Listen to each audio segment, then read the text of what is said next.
Mae electrolysis yn defnyddio trydan i ddadalwennu cyfansoddion ionig. Mae electrolysis yn cael ei ddefnyddio ar raddfa enfawr wrth gynhyrchu aluminiwm, clorin a sodiwm hydroxid. I roi syniad i chi o'r maint, mae cynhyrchiant byd eang blynyddol y cynhyrchion hyn yn cael ei mesur mewn mega tunelli. Mae electrolysis hefyd yn cael ei ddefnyddio ar gyfer electroblatio, rhoi haen denau o fetal ar wrthych metal arall. Un enghraifft o hyn yw gymwys, ond gallwch ddod o hyd i eraill mewn dyfysiadau electronig a llawer o gynnyrch eraill o'ch cwmpas. Enghraifft, eich ffôn clyfar.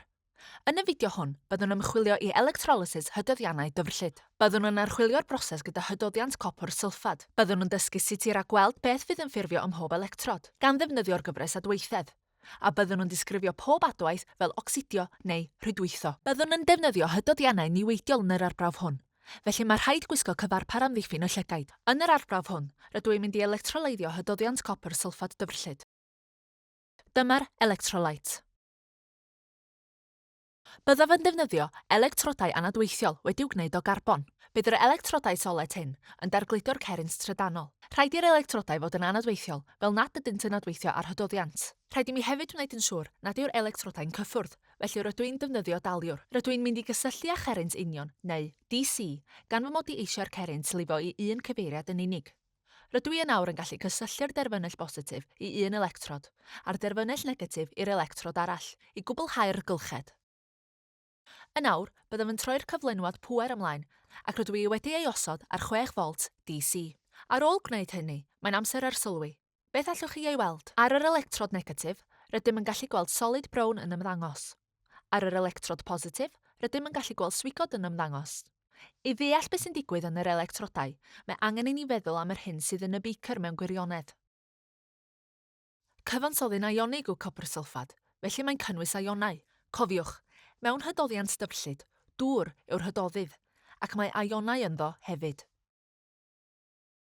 Dyma'r fformiwla ar gyfer copr sylffad, ac felly mae'n cynnwys ion copr a sylffad haearn. Yna, mae'r dŵr yn cynnwys ion hydrogen ac ion hydroxid. Mae ionau yn cael eu denu i'r electrod cyferbynnol.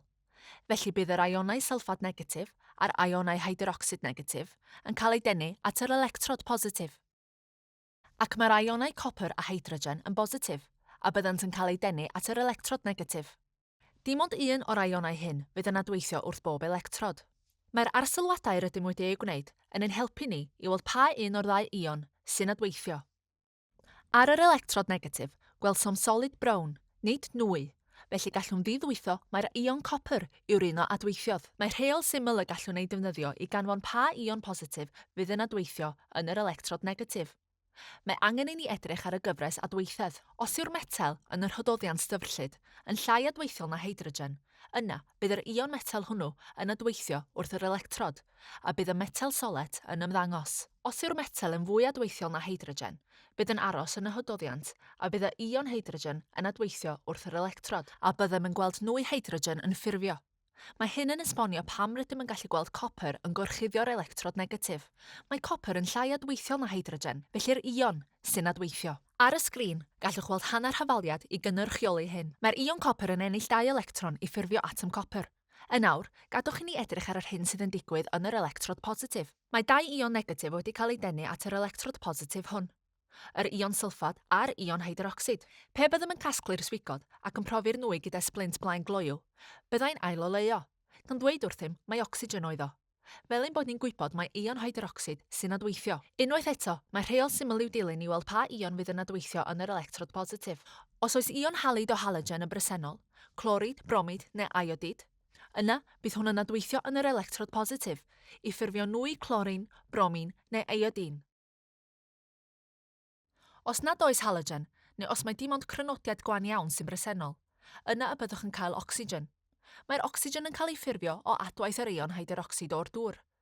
Dyma adwaith hanner hafaliad i ddangos hyn. Mae 4 ion hydroxid yn colli 4 electron i wneud 2 foleciwl dŵr a nwy ocsigen.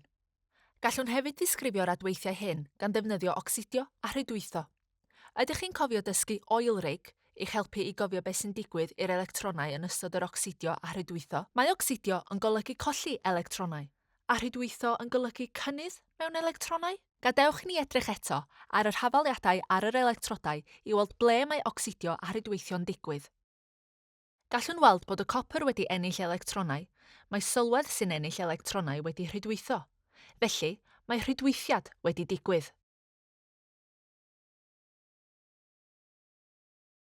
Mae'r electrod lle mae rhydweithiad yn digwydd yn cael ei alw'n gatod.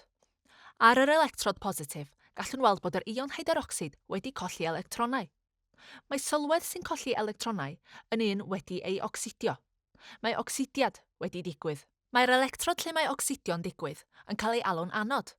I ble ac o ble mae'r electronau'n cael eu trosglwyddo. I ateb y cwestiwn hwn, mae angen i ni feddwl am sut mae electronau'n teithio o gwmpas y gylched gyfan wrth i'r cerrynt lifo. Mae electronau sy'n achosi llif cerrynt ar y gwifrau. Yr ionau sy'n symud i gario trydan mewn hydoddiant a chwblhau'r gylchedd.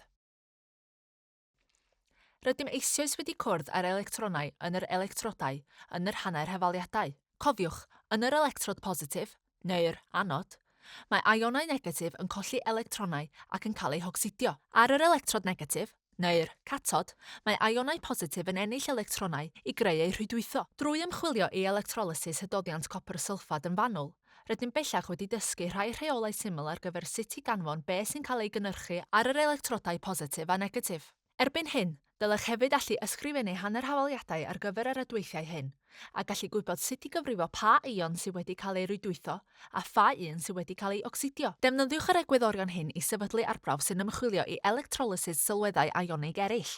Sut y gallech chi brofi am y cynhyrchion ym mhob electrod, a meddyliwch am faterion diogelwch hefyd.